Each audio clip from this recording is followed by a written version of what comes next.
Como é que a gente pode determinar o calor específico de um material? Usando um calorímetro de misturas. O princípio de funcionamento é simplesmente que as temperaturas iniciais de dois objetos que são colocados em contato, se elas são diferentes, o calor flui do sistema de maior temperatura para o de menor, até que os dois atingem o equilíbrio térmico numa mesma temperatura. Então, dentro do calorímetro, a gente coloca uma massa da substância A, que tem calor específico Ca, que é o que a gente quer determinar, e que inicialmente está a uma temperatura Ta.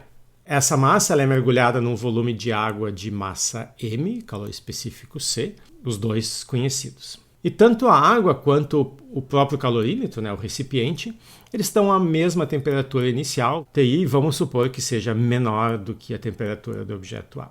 No final, após todo o sistema atingir o equilíbrio, tanto a água quanto o objeto A quanto o recipiente, eles vão ter a mesma temperatura final, Tf, que tem que ser maior do que Ti, mas menor do que Ta. Assim, a quantidade de calor que o objeto A perde é a sua massa multiplicada pelo seu calor específico vezes a variação de temperatura final, menos a sua temperatura inicial. E esse calor é negativo porque o sistema perde calor. E que vai ser absorvido pela água e pelo recipiente.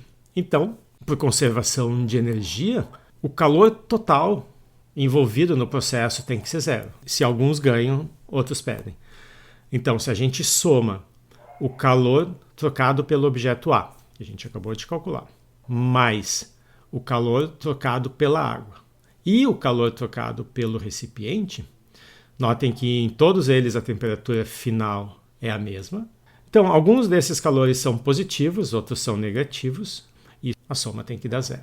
Então, a gente pode isolar Ca a partir dessa equação e medindo a temperatura final de equilíbrio, que é o resultado que pode ser observado aqui no termômetro do calorímetro, a gente então determina o calor específico que nos interessa. Mas se durante esse processo algum dos materiais muda de estado, a gente precisa levar em conta que o calor absorvido por um material pode não necessariamente aumentar a sua temperatura. De fato, numa transição de fase do tipo, por exemplo, líquido-gás ou sólido-líquido, o sistema recebe calor, mas a temperatura não se altera. Quando o sistema chega na temperatura em que ele muda de fase, se o sistema continua recebendo calor, enquanto existir água no estado líquido nesse sistema, a temperatura não sobe além dos 100 Celsius. É somente quando toda a massa de água foi vaporizada que a temperatura recomeça a subir. O calor que o sistema precisa para mudar de fase é proporcional à quantidade de massa no sistema. E a constante de proporcionalidade é então chamada de calor latente. Aqui a gente usa o módulo porque o sinal pode ser positivo ou negativo, dependendo se o sistema recebe ou perde calor.